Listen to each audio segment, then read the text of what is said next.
নমস্কার বন্ধুরা, ভালোবেসে রান্নায় সবাইকে স্বাগত। আজকে আমরা বানাবো সোয়া চিলি। সোয়া চিলি বানানোর জন্য আমরা নিয়ে নিচ্ছি সোয়াবিন, যেটা আমরা 10 মিনিট গরম জলে ভিজিয়ে রেখেছিলাম। তারপরে জলগুলো চিপে নিয়ে একটা বাটিতে নিয়ে নিলাম।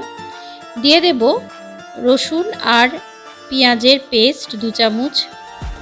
দিয়ে নিচ্ছি একটা ডিম।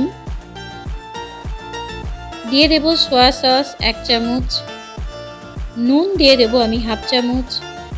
লাল লঙ্কার গুঁড়ো আমি দিয়ে দিচ্ছি 1/2 চামচ। কর্নফ্লাওয়ার আমি দিয়ে দিলাম 1 চামচ। সমস্ত কিছু খুব ভালো করে মিশিয়ে নিয়ে আমি ম্যারিনেট করব আধ ঘন্টার জন্য। আধ ঘন্টা পরে ওভেনে একটা কড়াই বসিয়ে দিয়ে দেব সাদা তেল। এই রান্নাটা আমি সাদা তেলেই করছি।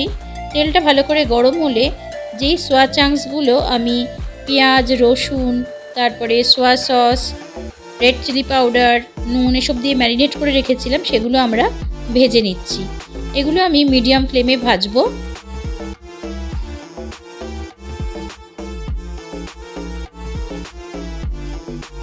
লাল লাল করে ভাজা হয়ে গেলে সোয়া চাংসগুলো আমি একটা পাত্রে উঠিয়ে নিচ্ছি। সমস্ত সোয়া চাংস আমার ভাজা হয়ে গেছে, আমরা একটা পাত্রে উঠিয়ে নিলাম। এবার আমরা পরবর্তী স্টেপে যাব। নিয়ে নিচ্ছি 8-10টা রসুন, যেটা আমরা কুচিয়ে নিয়েছি, 4টে কাঁচা লঙ্কা যেটা আমরা কেটে নিয়েছি, আর নিচ্ছি পেঁয়াজ আর ক্যাপসিকাম যেটা আমরা কিউবস করে কেটে নিয়েছি। তেলের মধ্যে রসুন কুচি আর কাঁচা লঙ্কাটা দিয়ে খুব ভালো করে ভেজে নেব, যতক্ষণ অবধি না রসুনের কাঁচা গন্ধটা যাচ্ছে। দিয়ে দিলাম কেটে রাখা ক্যাপসিকাম। ক্যাপসিকামগুলো হালকা নাড়াচাড়া করে নিয়ে দিয়ে দেব কেটে রাখা পেঁয়াজ। আমি এখানে 2টো মিডিয়াম সাইজের পেঁয়াজ নিয়েছি আর একটা বড় ক্যাপসিকাম নিয়েছি। সমস্ত কিছু খুব ভালো করে ভাজবো, গ্যাসের ফ্লেমটা মিডিয়ামে রেখে। খুব কড়া করে আমি ভাজবো না। অল্প যখন ভাজা হয়ে যাবে তখন আমরা দিয়ে দেব 2 চামচ টমেটো সস, 1 চামচ দিলাম চিলি সস, 1/2 চামচ করে দুবার দিলাম সোয়া সস। সব কিছু খুব ভালো করে মিশিয়ে নিচ্ছি। গ্যাসের ফ্লেমটা এখন লোতে করে দেব।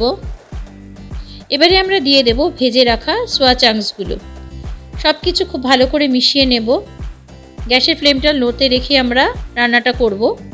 সব কিছু খুব ভালো করে মেশানো হয়ে গেছে। আমরা এবারে একটা বাটিতে আমি কর্নফ্লাওয়ার নিয়ে নিয়েছিলাম 1.5 চামচ, জল দিয়ে গুলে রেখেছিলাম, সেই কর্নফ্লাওয়ার দিয়ে দিলাম 1/2 চামচ নুন আর 1 চামচ চিনি। সমস্ত কিছু আবারও খুব ভালো করে মিশিয়ে নিলাম। আমাদের সোয়া চিলি একদম তৈরি হয়ে গেছে। এবার আমরা গরম গরম সার্ভ করব রুটি, পরোটা, নান এসবের সাথে খাওয়ার জন্য। ডিনারের জন্য বা টিফিনেও আমরা এটা বানিয়ে দিতে পারি। বাচ্চা থেকে বড় সকলেরই খুব ভালো লাগবে। খুব টেস্টি এই রেসিপিটা, আপনারা বানিয়ে দেখতে পারেন। পুরো ভিডিওটা দেখার জন্য ধন্যবাদ। ভিডিওটা ভালো লাগলে লাইক, শেয়ার আর কমেন্ট করবেন। আর আমার চ্যানেলে নতুন বন্ধু হয়ে থাকলে চ্যানেলটি সাবস্ক্রাইব করবেন, আর পুরনো বন্ধুরা আমার পাশে থাকবেন।